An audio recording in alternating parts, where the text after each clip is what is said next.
दोस्तों, आपने कई सारे बुद्धिमान गुरुओं और महान लोगों से यह सुना होगा कि शब्दों में बड़ी ताकत है। वह कहते हैं शब्दों में इतनी ताकत है कि वह हमारे जीवनौर का रूप बदल देने में सक्षम है। पर जब हम और आप ये सुनते हैं तो हमारे मन में एक सवाल उठता है कि क्या यह सच है? क्या सिर्फ बातों से हम अपने और दूसरों के जीवन में परिवर्तन ला सकते हैं? जबकि हकीकत में तो कहा जाता है कि सिर्फ बातों से कुछ भी नहीं होता। भगवान भी उसी की मदद करते हैं।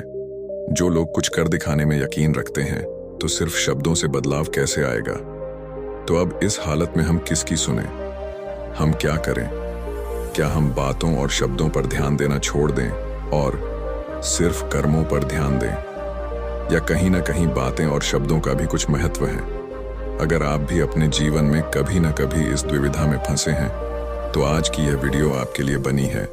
आज हम जानेंगे कि शब्दों का हमारे जीवन में कितना बड़ा किरदार है और क्या वह सच में हमारे जीवन का रंग रूप बदल सकते हैं या नहीं। तो चलिए शब्दों की दुनिया में साहसी यात्रा पर निकले और जानें कैसे शब्दों का जादू हमें अपनी ओर खींचता है और हमें बांधता है, और कैसे केवल शब्दों से हमारा पूरा जीवन एक नया रूप ले सकता है। क्योंकि हमारी बातें एक इंसान को बना भी सकती हैं और बिगाड़ भी सकती हैं। दोस्तों, लेकिन कहानी शुरू करने से पहले मेरी एक छोटी सी रिक्वेस्ट है आपसे। कृपया इस वीडियो को लाइक कर दें। आपका यह लाइक हमें प्रोत्साहन देता है। तो चलिए आज हम यही बातें एक कहानी के माध्यम से समझते हैं। दोस्तों, एक नगर में एक महान बौद्ध भिक्षु रहा करते थे। वह बहुत ज्ञानी थे और बहुत ही शांत स्वभाव के थे, और उनकी यह बात ही उनकी विशेषता भी थी। एक बार की बात है, बौद्ध भिक्षु नगरवासियों को उपदेश दे रहे थे। बौद्ध भिक्षु कह रहे थे कि शब्दों में जीवन बदलने की शक्ति होती है। अपने शब्दों से जीवन बदलो। हम जो भी शब्द अपने लिए या दूसरों के लिए कहते हैं या जो भी बातें करते हैं उस पर हमें ध्यान देना चाहिए। इतना कहकर बौद्ध भिक्षु ने अपना उपदेश समाप्त किया और वहां से चले गए। एक दिन वह बौद्ध भिक्षु एक मार्ग से होकर गुजर रहे थे। उसी मार्ग से एक युवक होकर गुजर रहा था। उस युवक ने जब उन बौद्ध भिक्षु को देखा तो वह जोर जोर से हंसने लगा और कहने लगा, अरे साधु महाराज, आप तो ढोंगी है। आपके उपदेशों में यह कहने से कि शब्दों में बड़ी ताकत है, आपकी बात सत्य नहीं हो जाएगी। ये सब सिर्फ बातें हैं।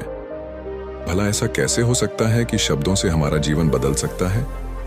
उस युवक की सारी बातें उन भिक्षुओं ने ध्यानपूर्वक सुनी और उसके बाद वह मुस्कुराते हुए उस युवक से कहते हैं, बेटा, नाद से ही तो यह दुनिया प्रकट हुई है, और अच्छे शब्दों के पीछे भी नाद ही होता है जो पूरा जीवन बदल देता है। वह बौद्ध भिक्षु उस युवक से कहते हैं, देखो, मैं तुम्हें अपने अनुभव से बता रहा हूं, लेकिन फिर भी तुम्हें यकीन न हो तो तुम इसे खुद आजमा कर देख सकते हो। उन बौद्ध भिक्षु की यह बात सुनकर युवक थोड़ा सा गंभीर हो गया। उसने काफी देर सोच विचार किया और उसके बाद उन बौद्ध भिक्षु से कहता है, हे गुरुवर, अगर ऐसी बात है तो आप मेरे साथ चलिए। मेरा छोटा भाई है जिसकी उम्र करीब 25 वर्ष है और उसे न जाने क्या हुआ है। वह करीब 3 वर्षों से कुछ भी नहीं करता, बस लेटा रहता है। दिन भर वह कुछ न कुछ सोचता रहता है। उसकी यह हालत देखकर हम सब बहुत परेशान हैं। माता पिता भी बहुत चिंतित रहते हैं। हम सब ने कई तरीके अपनाए, कई योजनाएं अपनाई, लेकिन कुछ भी काम नहीं आया। हमने कई बार उससे बात करने तक की कोशिश की, लेकिन वह हमसे कुछ भी नहीं कहता। परिवार का हर एक सदस्य पूरी तरह से थक चुका है, हार चुका है। आखिर वह क्या करना चाहता है? किसी को कुछ नहीं पता तो हमारे शब्दों से उसका जीवन क्यों नहीं बदला? और जैसा कि आप कह रहे हैं कि शब्द सचमुच जीवन बदल सकते हैं, तो क्या आप मेरी मदद करेंगे? इस पर बौद्ध भिक्षु मुस्कुराते हुए उस युवक के साथ चल पड़ते हैं। वह युवक उन बौद्ध भिक्षु को एक खेत में ले जाता है और अपने भाई की तरफ इशारा करके कहता है, हे गुरुवर, यही मेरा भाई है जो पूरे गांव में आलस और मक्कारी के लिए मशहूर है। आप कहते हैं कि शब्दों में वह शक्ति है जो हमारा जीवन बदल सकती है। तो क्या आपके शब्द इसका जीवन बदल सकते हैं? अगर यह सत्य है तो आप इसका जीवन बदल कर दिखाएं। उन बौद्ध भिक्षुओं ने उस युवक के भाई को ध्यानपूर्वक देखा। वह एक पेड़ की छांव में आराम से सो रहा था। जब बौद्ध भिक्षु उस युवक के भाई के पास पहुंचे और आराम से उसके सर पर हाथ फिराते हुए कहते हैं, उठो बेटा, बहुत देर हो चुकी है। ये सोने का समय नहीं, ये तो जागने का समय है। उन बौद्ध भिक्षुओं की आवाज सुनकर वह लड़का थोड़ा सा अचरज में पड़ गया। आखिर कौन है जो मुझे इतने प्यार से जगा रहा है, वरना सभी गांव वाले तो मुझे आलसी और मक्कार ही कहते हैं। आखिर कौन है जो मुझे इतना अपनापन दिखा रहा है?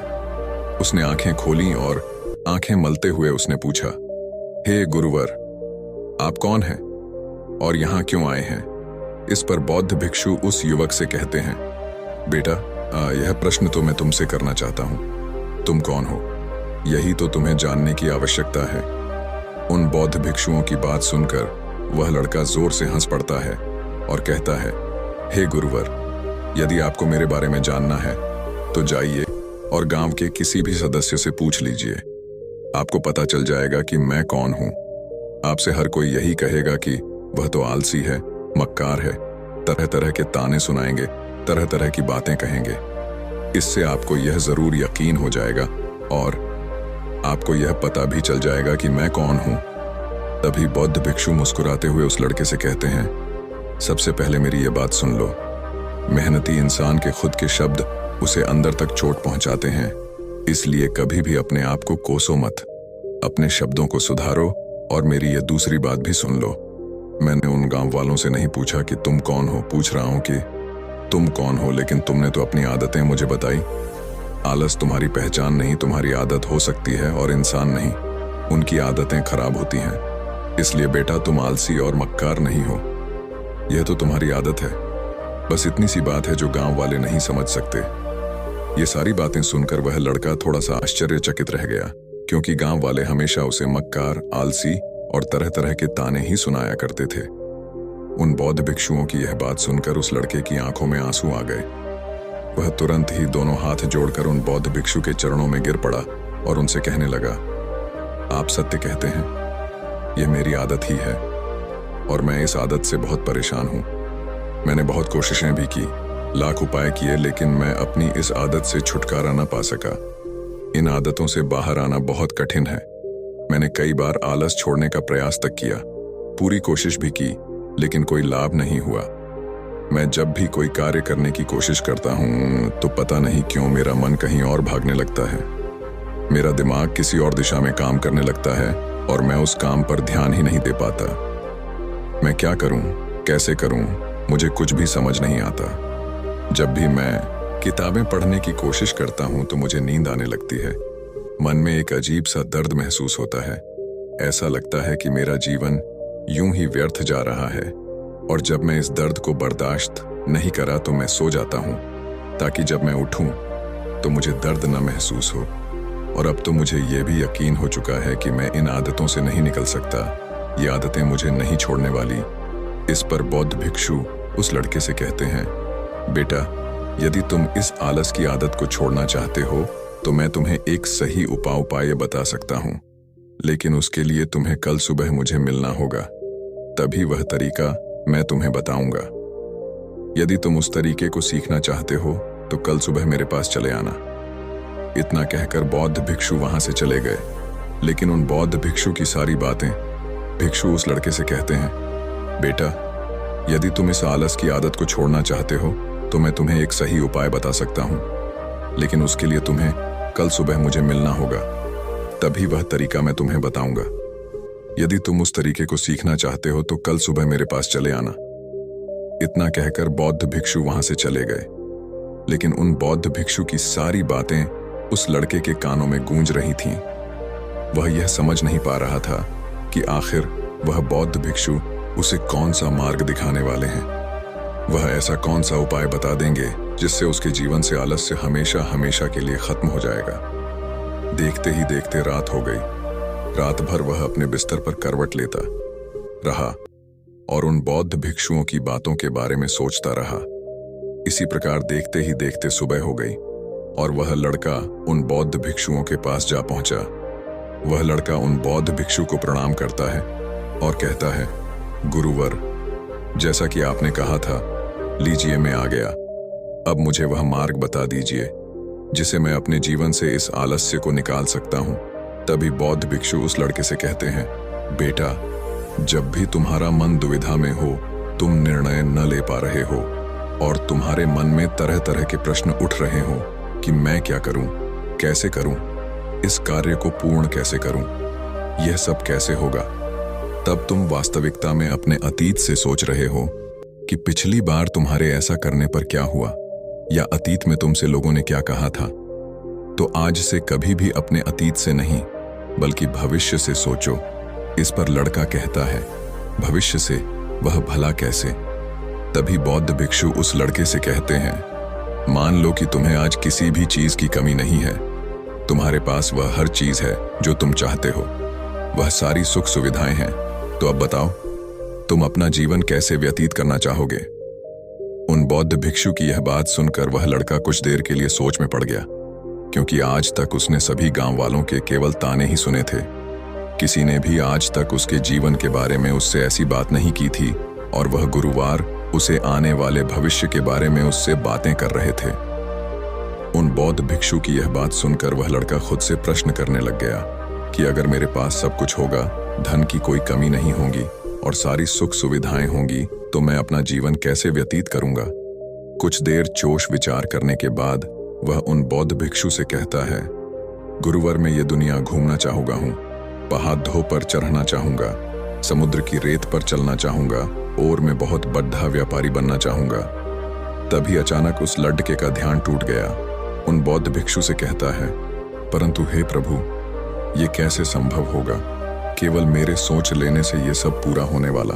उसके ऐसा कहते ही उसके अतीत में बीती सारी घटनाएं उसके आंखों के सामने से गुजरने लगी और वह एक बार फिर निराश होने लगा।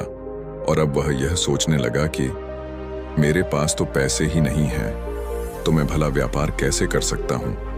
न ही मेरे पास व्यापार का कोई अनुभव है। ऐसी स्थिति में मैं भला यहां से कैसे निकल सकता हूं। उस लड़के के इस प्रश्न का जवाब देते हुए वह बौद्ध भिक्षु उस लड़के से कहते हैं, बेटे, हर रात में सोने से पहले तुम हर दिन अपना लक्ष्य एक कागज पर लिखो और सुबह उठकर सबसे पहले उस लक्ष्य को देखो और सोचो कि उस लक्ष्य को पाने के लिए तुम आज क्या कर सकते हो, और जो भी तुमने उस कागज पर लिखा होगा उस कार्य को उसी दिन पूरा करने की हर मुमकिन कोशिश करो।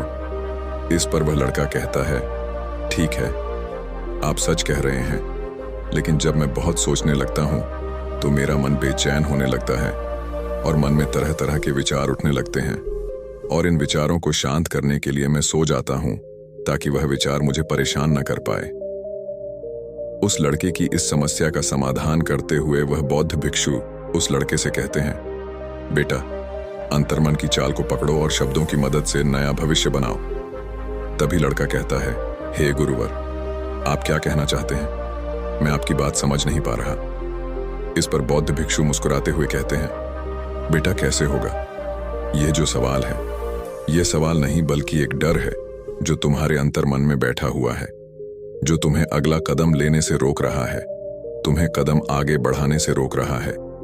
यदि तुम वास्तविकता देखो तो किसी को भी नहीं होता कि वह कार्य कैसे होगा, लेकिन एक इंसान जब दृढ़ निश्चय कर लेता है तो वह अपने उद्देश्य को सामने रखकर लगातार प्रयास करता रहता है और वह अपनी सफलता प्राप्त कर ही लेता है। तभी वह लड़का उन बौद्ध भिक्षु से कहता है कि हे गुरुवर, अगर ऐसी बात है तो मन में बार बार चिंता क्यों होती है, मन बार बार बेचैन क्यों हो उठता है। इस पर बौद्ध भिक्षु कहते हैं, बेटा, क्योंकि तुम्हें डर है कि तुम कमजोर हो। तुम्हारे अंतर्मन में बैठा है कि तुम में कुछ कमी है, तुम किसी काम के नहीं हो, और यही कारण है कि तुम कोशिश करने से डरते हो, क्योंकि तुम्हारा अंतर्मन हमेशा तुम्हें रोकता रहता है। जब भी तो कोई कार्य शुरू करना चाहते हो, तुम्हारा मन तुमसे पहले कह देता है, इससे आगे मत बढ़ना, अन्यथा तुम हार जाओगे, और इसी कारण तुम्हें चिंता होने लगती है, तुम्हारा मन बेचैन होने लगता है। तभी वह लड़का कहता है, गुरुदेव, आपने जो कुछ भी कहा वह बिल्कुल सत्य है, लेकिन अब आप ही मुझे बताइए कि मैं इस परेशानी से बाहर कैसे निकलूं। इसका जवाब देते हुए वह बौद्ध भिक्षु उस लड़के से कहते हैं, बेटा, इस समस्या का समाधान बहुत ही आसान और सरल है। तुमने देखा होगा कि अक्सर ही हम अपने आप को दोष देते रहते हैं, अपने आप को तरह तरह के अपशब्द कहते रहते हैं जो हमारे अंतर्मन में जाकर बैठ जाते हैं और वही हमें आगे बढ़ने से रोकते हैं। और इन शब्दों का हम पर बहुत गहरा प्रभाव भी पड़ता है, क्योंकि जैसा हम खुद से कहते हैं, जैसा हम पूरी भावनाओं के साथ सोचते हैं, हम वैसा ही बनते चले जाते हैं। इसलिए यदि तुम खुद को बदलना चाहते हो तो कि तुम भी काबिल बन सको, तो तुम्हें अपने अंतर्मन को नए संदेश देने की जरूरत है। जैसे कि मेरे शरीर का हर एक कण, हर एक हिस्सा, हर एक विचार शांति और ऊर्जा से भरा हुआ है।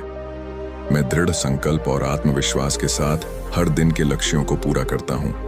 मैं अपनी कमजोरी को अभ्यास में बदलता हूँ, चिंता को ध्यान में बदलता हूँ। मैं उत्साह और ऊर्जा से भरा हुआ हूँ, लगातार अपने लक्ष्यों पर काम करता हूँ। ऐसे शब्द जब तुम खुद से कहोगे तो तुम शक्तिशाली महसूस करने लगेंगे और तुम्हारी सारी चिंताएं खत्म होने लगेंगी, क्योंकि यही शब्दों की ताकत है। वह तुम वही बना देंगे जो तुम खुद से कहोगे। तुम जितनी भावना के साथ यह वाक्य बोलते हो, उसे महसूस करते हो, उतनी ही भावनाओं से यह शब्द तुम पर असर करना शुरू कर देंगे। धीरे धीरे यह शब्द तुम्हारे मन और व्यक्तित्व की सोच का हिस्सा बन जाएंगे। लेकिन मेरी एक बात याद रखना कि तुम्हारा अंतर्मन इतनी आसानी से हार नहीं मानने वाला। जब तुम आगे बढ़ोगे तो मौका मिलते ही वह तुम्हें पीछे खींचेगा। तुम्हारे अतीत के बीते हुए सारे कड़वे अनुभव तुम्हें याद दिलाएगा, ताकि तुम डर जाओ और एक बार फिर से अपने लक्ष्य का पीछा करना छोड़ दो। लेकिन तुम्हें इसकी चिंता नहीं करनी है। उन सकारात्मक शब्दों के कारण तुम्हारा मन सकारात्मक विचारों को स्वीकार करने लगेगा। आगे वह बौद्ध भिक्षु उस लड़के को चेतावनी देते हुए कहते हैं, मेरी एक बात और याद रखना कि तुम्हारा ध्यान आलस्य पर नहीं होना चाहिए। अर्थात तुम्हें कभी आलस्य नहीं मिटाना, बल्कि तुम्हें एक नए भविष्य का निर्माण करना है, एक नए व्यक्तित्व का निर्माण करना है। तुम्हारा पूरा ध्यान केवल इस पर ही होना चाहिए। उन बौद्ध भिक्षुओं की बात सुनकर लड़का कहता है, ठीक है गुरुवर, आप जैसा कहते हैं मैं वैसा ही करूंगा। तभी वह बौद्ध भिक्षु उस लड़के से कहते हैं, बेटा, अभी तो मैं इस गांव से जा रहा हूं, लेकिन कुछ सालों के बाद मैं वापस आऊंगा। इतना कहकर बौद्ध भिक्षु वहां से चले गए और वह लड़का अपने घर लौट गया। लेकिन अब उस लड़के के मन में तरह तरह के विचार चल रहे थे। वह लड़का यह सोच रहा था कि अगर मैं अपनी मनपसंद जिंदगी जीने लगूंगा, अगर मैं दुनिया घूमने लगा, नए लोगों से मिलने लगा और अपनी पसंद का काम करने लगा, तो मेरी जिंदगी कैसी होगी। उस बात को ध्यान करके उसने एक कागज पर अपना लक्ष्य लिखा और लिखकर सो गया। अगली सुबह जब उसकी आंखें खुली तो उसने उस पेपर पर लिखा हुआ लक्ष्य एक बार दोहराया। उसके बाद वह कुछ देर के लिए शांत हो गया। तभी उसे उन बौद्ध भिक्षु की बात याद आई कि तुम अपने लक्ष्य के लिए आज क्या कर सकते हो। उसने खुद से सवाल किया कि मैं आज अपने इस लक्ष्य को प्राप्त करने के लिए क्या कर सकता हूं। तभी उसे एक बार फिर से उस पेपर की तरफ ध्यान दिया।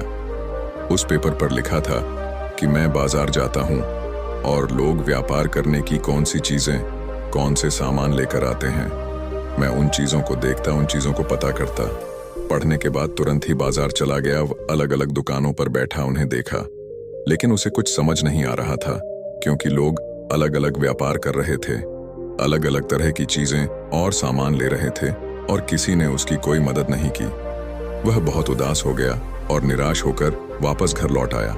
तभी उस लड़के को उन बौद्ध भिक्षु की एक और बात याद आई। शब्दों में बहुत ताकत है और शब्द हमारा जीवन बदल सकते हैं। उसे वह सकारात्मक विचार याद आए। वह उन्हें सुबह शाम दोहराने लगा और अब से वह हर दिन ऐसा ही करता। देखते ही देखते 1 महीना बीत चुका था, लेकिन अब तक उसके जीवन में कोई बदलाव नहीं आया था। अब वह लड़का यह सोचकर निराश होने लगा था कि उसके जीवन में तो कुछ भी परिवर्तन नहीं हो रहा। लेकिन 1 महीने के बाद उसे महसूस हो रहा था कि वह पहले से अच्छा महसूस कर रहा है। उसका दिमाग अब अच्छी तरह से सोच पा रहा है। वह पहले से ज्यादा चलने फिरने लगा है। धीरे धीरे उसे समझ में आने लगा कि जो लोग आगे बढ़ते हैं, महान काम करते हैं, उनकी सोच में कितना अंतर होता है।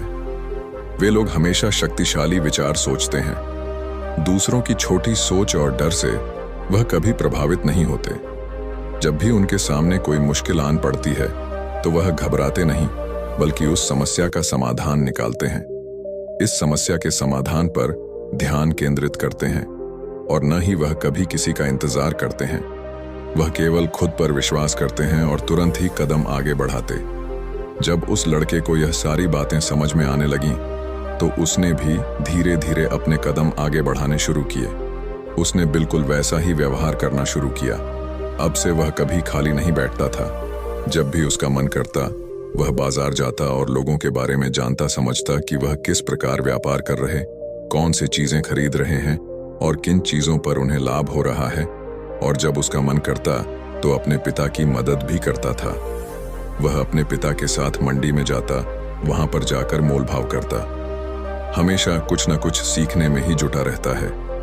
तभी एक दिन गांव में एक मसाले का व्यापारी आया। उसे कुछ पढ़े लिखे नौजवानों की जरूरत थी जो माल की गिनती कर सके और हिसाब रखने का काम कर सके। वह लड़का अपने लक्ष्य को जानता था कि उसे क्या पाना है। उसे समझ में आ गया था कि इस काम से उसे बहुत कुछ सीखने को मिलेगा। बेहिचक उस सेठ के पास पहुंच गया। वह जानता था कि उसे उस काम के बहुत कम पैसे मिलेंगे, लेकिन फिर भी उस काम को करने के लिए तैयार था। अब उस लड़ड़ियाचके की सोच पूरी तरह बदल चुकी थी। अब वह बाकी लोगों की तरह नहीं सोचता था। बहुत ईमानदार और समझदारी से काम करता था। देखते ही देखते करीब 3 महीने बीत गए और अब ये व्यापारी यह समझ चुका था कि नौजवान बहुत समझदार है। वह उसे व्यापार में बहुत मदद करता था। उस मसाले के व्यापारी ने उस लाड़के को अपना सहायक बना दिया। उस व्यापारी ने देखा कि इस लाड़के की दिनचर्या सबसे अलग है। यह हर दिन पढ़ता है, लिखता है, सुबह उठकर ध्यान करता है, नई चीज सीखता है, परेशानी आई तो भी विचलित नहीं होता, सबसे सम्मान से बात करता है, सबका आदर करता है। देखते ही देखते 1 साल बीत चुका था। अब तो व्यापारी उस नौजवान से बहुत खुश था। अब तो उसने धीरे धीरे उसे नौजवान को सारे व्यापार के सारे गुण सिखा दिए थे। अब देखते ही देखते वह लड़का छोटा व्यापारी बन चुका था। जब उसे लड़के के अंदर व्यापार की सब समझ आ गई तो उसने जड़ी बूटियां का व्यापार शुरू कर दिया और देखते ही देखते कुछ समय में उसे नगर का सबसे बड़ा व्यापारी बन गया। लोग उसे सबसे बड़े व्यापारी के नाम से जानने लगे। उसका नाम दूर दूर तक फैलने लगा। करीब 5 वर्षों बाद वापस अपने गांव पर लौटा। उसे देखकर लोग बहुत हैरान थे, लोग बहुत अचंभित थे। उसके जानने वाले ने उस लड़के से पूछा, तुम इतना कैसे बदल गए? तब उसे लड़के ने कहा, उस गुरु ने सही ही कहा था कि शब्दों से हम जीवन बदल सकते हैं। वैसे आपने इस वीडियो से क्या सीखा? इस वीडियो को लाइक और अपने दोस्तों के साथ शेयर जरूर कीजिएगा और हमें ऐसे ही सपोर्ट करने के लिए हमारा चैनल नॉलेज एक्सप्लेन को सब्सक्राइब जरूर कीजिए। नमो बुद्धाय।